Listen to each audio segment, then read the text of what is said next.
Hello everyone, welcome to literature Dil Se. आज की इस वीडियो में हम डिस्कस करने वाले हैं जेन ऑस्टन के बारे में, जो कि one of the greatest novelist थी इंग्लिश लिटरेचर में। जेन ऑस्टन जो थी ना, वो फेमस थी अपनी रियलिस्टिक नॉवेल्स के लिए, witty style, sharp observation of society वाली नॉवेल्स के लिए। अब जैसे कि जो रोमांटिक पोएट्स थे ना, वो फोकस करते थे नेचर पे, इमेजिनेशन पे, इमोशन पे, बट जो जेन थी ना, वो फोकस करती थी एवरीडे लाइफ पे, फैमिली रिलेशनशिप्स पे, मैरिज पे, सोशल क्लास पे और ह्यूमन बिहेवियर पे। उनकी जो नॉवेल्स है ना, वो continue to be widely read and are extremely important for competitive examinations. तो अब पढ़ते हैं उनकी लाइफ के बारे में, उनके वर्क्स के बारे में, उनके लिटरेरी कंट्रीब्यूशन के बारे में, और कुछ इंपॉर्टेंट एग्जामिनेशन पॉइंट्स भी देखेंगे डिटेल में। अब सबसे पहले उनके अर्ली लाइफ के बारे में जानते हैं। तो जो जेन थी ना, उनका जन्म जो हुआ था वो 16 दिसंबर 1775 स्टीवेंटन, हैम्पशायर, इंग्लैंड में हुआ था। उनके जो फादर थे ना, जॉर्ज ऑस्टन, वो एक क्लर्जी मैन थे और जो कि इनकरेज करते थे रीडिंग को और एजुकेशन को।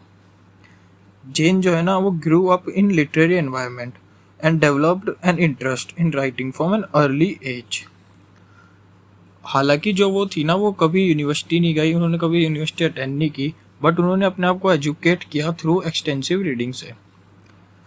अब बात करते हैं, अब उनकी थोड़ी सी लाइफ के बारे में देखते हैं कि जैसे जो वो थी ना, वो थ्रू आउट हर लाइफ अनमैरिड रही, उन्होंने शादी नहीं करी। बट अब इसको आप देखना, उनकी शादी नहीं हुई पूरी लाइफ में, पर फिर भी जो उनकी अंडरस्टैंडिंग थी ना लव को लेके, रिलेशनशिप्स को लेके और मैरिजेस को लेके, वो रिफ्लेक्ट करती है उनकी नॉवेल्स में। और आप उसको देखोगे कि कैसे वो इतना उसको समझ सकती है, कैसे उतना जान सकती है उसको। उसके बाद जो उनकी डेथ है वो 18 जुलाई 1817 में हो जाती है, जब वो 41 एज की थी। अब बात करते हैं जेन ऑस्टन और उनके लिटरेरी पीरियड के बारे में। तो जो जेन ऑस्टन थी ना, वो बिलोंग करती थी एज ऑफ ट्रांजिशन से। अब ये एज ऑफ ट्रांजिशन कौन सा पीरियड था? ये पीरियड था न्यू क्लासिज्म और रोमांटिसिज्म के बीच का period. Although she lived during the romantic age, but जो उनकी नॉवेल्स थी ना, वो मेनली रियलिस्टिक होती थी, फोकस करती थी ordinary middle and upper class society पे, रेदर देन ऑन इमेजिनेशन और सुपर नेचुरल एलिमेंट्स के ऊपर। और इसी सब की वजह से she is often regarded as one of the earliest realistic novelist in English literature. अब उनके कुछ मेजर वर्क्स देखते हैं। सबसे पहले जो जेन ऑस्टन थी ना, उन्होंने 6 नॉवेल्स लिखी थी, जो कि अपनी पूरी कंप्लीट करी थी उन्होंने। सबसे पहली की बात करें तो वो थी सेंस एंड सेंसिबिलिटी, जो कि 1811 में उन्होंने पब्लिश करी थी, उनकी पहली नॉवल थी। ये मेनली एक्सप्लोर करती है कंट्रास्ट बिटवीन रीजन और emotion through the lives of 2 sisters. Second की बात करें तो वो थी प्राइड एंड प्रेजुडाइज। ये जो थी 1813 में पब्लिश हुई थी और ये उनकी मोस्ट फेमस नॉवल थी, इसके बारे में आपने सुना भी होगा। नेक्स्ट वीडियो हम इसी के ऊपर बनाने वाले हैं। ये मेनली जो थी ना, ये it tells the story of Elizabeth Bennet और मिस्टर डार्सी, जो कि while exploring love, marriage, pride, prejudice and social expectations. अब बात करते हैं मैंसफील्ड पार्क की, जो 1814 में पब्लिश हुई थी। ये मेनली फोकस करती है मोरालिटी पे, फैमिली वैल्यूज पे, personal integrity through the life of Fanny Price. उसके बाद एम्मा थी, जो 1815 में पब्लिश हुई थी। उसके बाद नॉर्थहैंगर अबे, जो कि पब्लिश हुई थी पोस्ट ह्यूमसली इन 1818 में, एक सटायर थी गोथिक नॉवेल्स के ऊपर। उसके बाद परसुएशन, जो कि पोस्ट ह्यूमसली पब्लिश हुई थी, ये भी 1818 में ही। ये इनकी फाइनल कंप्लीटेड नॉवल थी।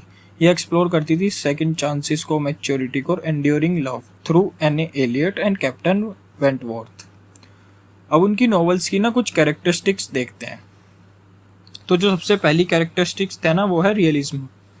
ऑस्टिन जो थी ना, वो पोर्ट्रे करती थी ऑर्डिनरी लाइफ को विद रिमार्केबल एक्यूरेसी। उनके जो कैरेक्टर्स होते थे ना, वो ऐसे बिहेव करते थे जैसे कि real people, making her novels timeless. Second characteristic की बात करें, वो होती थी social criticism. She gently criticize class distinction, gender expectations, pride, hypocrisy, और बात करें तो सोशल कन्वेंशंस। उनकी थर्ड कैरेक्टरिस्टिक की बात करें, वो होती थी मैरिज एज अ सेंट्रल थी। मैरिज जो होती थी ना ऑस्टिन की नॉवल में, वो नॉट मेयरली रोमांटिक, उसके साथ साथ वो इन्वॉल्व करती थी इकोनॉमिक सिक्योरिटी को, सोशल स्टेटस को और पर्सनल कंपैटिबिलिटी को। अनदर इम्पोर्टेंट फीचर देखे तो वो था irony. Her subtle and intelligent use of irony creates humour while exposing human weakness. उसके बाद बात करते हैं कैरेक्टराइजेशन की। उनके जो कैरेक्टर्स होते थे ना वो मेनली साइकोलॉजिकली कन्विंसिंग होते थे और अंडरगो मोरल डेवलपमेंट। अब उनकी कुछ मेजर थीम्स देखते हैं। सबसे पहले लव एंड मैरिज। ऑस्टिन जो होती थी ना वो प्रेजेंट करती थी मैरिज को as a balance of affection, respect and understanding rather than wealth और स्टेटस। अब सोशल क्लास की बात करें तो she examines how class influence relationships, opportunities and people's judgment. Pride and prejudice की बात करें तो जो मैनी कैरेक्टर्स थे ना वो सफ़र करते थे। क्योंकि सफ़र करते थे मेनली प्राइड से, प्रेजुडाइज से और फर्स्ट इम्प्रेशन से। वुमेन्स की पोजीशन, उनकी जो नॉवेल्स होती है ना वो शो करती थी लिमिटेड अपॉर्चुनिटीज़ जो होती थी अवेलेबल वुमेन को 18th सेंचुरी में, 19th सेंचुरी इंग्लैंड में। Morality and self improvement. उनके जो कैरेक्टर्स होते थे ना वो often learn from their mistakes and become better human beings. अब जेन ऑस्टन की राइटिंग स्टाइल देखते हैं। तो जो जेन थी ना वो फेमस थी, वो जानी जाती थी आयरनी, विट और रियलिस्टिक डायलॉग के लिए। One of her greatest literary achievement is the use of free indirect discourse. ये एक नैरेटिव टेक्निक थी जो कि ब्लेंड करती थी नैरेटर की वॉइस को विद अ कैरेक्टर्स थॉट। और ये जो टेक्निक थी ना became highly influential in the development of English novel. अब कुछ इंपॉर्टेंट कोटेशंस देखते हैं उनके। सबसे पहला जो कोटेशन है ना ये फेमस है, काफ़ी ज़्यादा फेमस है, आप लोगों ने ये शायद पढ़ा भी होगा।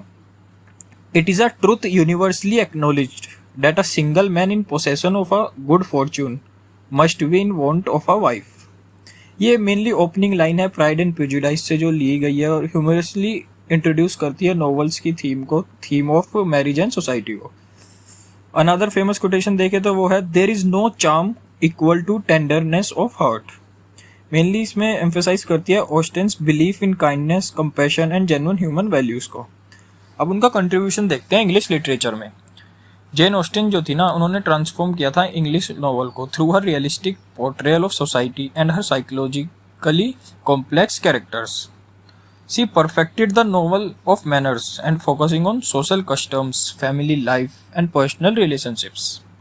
उनका जो इन्फ्लुएंस था ना can be seen in countless later novelist और she remains one of the most widely read authors in the world. अब क्रिटिकल अप्रिसिएशन देखें तो जेन ऑस्टिन जो थी ना उनको रिगार्ड किया जाता था as a one of the founder modern realistic novel के। उनकी जो नॉवेल्स होती थी ना वो कंबाइन होती थी ह्यूमर, आयरनी, रियलिज्म और deep insight into human nature. और बिना किसी ड्रामेटिक इवेंट के, सुपरनैचुरल एलिमेंट के उन्होंने क्रिएट कर दिया था एक अनफॉरगेटेबल स्टोरीज उन्होंने क्रिएट कर दी थी जो कि रीडर्स को अक्रॉस जनरेशन को याद रही आगे आगे तक। उनके जो वर्क्स थे ना वो रिमेन क्लासिक्स। क्योंकि वो एक्सप्लोर करते थे यूनिवर्सल ह्यूमन इमोशंस को, रिलेशनशिप्स को। अब कुछ इंपॉर्टेंट एग्जामिनेशन पॉइंट्स देखते हैं। सबसे पहले जो उनका पूरा नाम उनका जैसे आपको पता ही है जेन ऑस्टिन। अब उनका जन्म कब हुआ था 1775 में, डेथ 1817 में। लिटरेरी पीरियड की बात करें तो age of transition, known as novelist of manners. Famous novel उनकी pride and prejudice. Writing style की बात करें तो irony, wit, realism. Narrative technique की बात करें तो free indirect discourse. Major themes देखें उनकी तो यही होती थी love, marriage, social class, morality. अब कंक्लूजन पे आते हैं। मेनली यही है कि जेन ऑस्टिन जो थी ना one of the greatest novelist थी इंग्लिश लिटरेचर की और उन्होंने थ्रू रियलिज्म और आयरनी या unforgettable character she explored the complexities of love, marriage, society and human behaviour. और जो उनका कंट्रीब्यूशन था ना इंग्लिश नॉवल में वो बहुत बड़ा था, making her N essential writer for literature students and competitive examinations.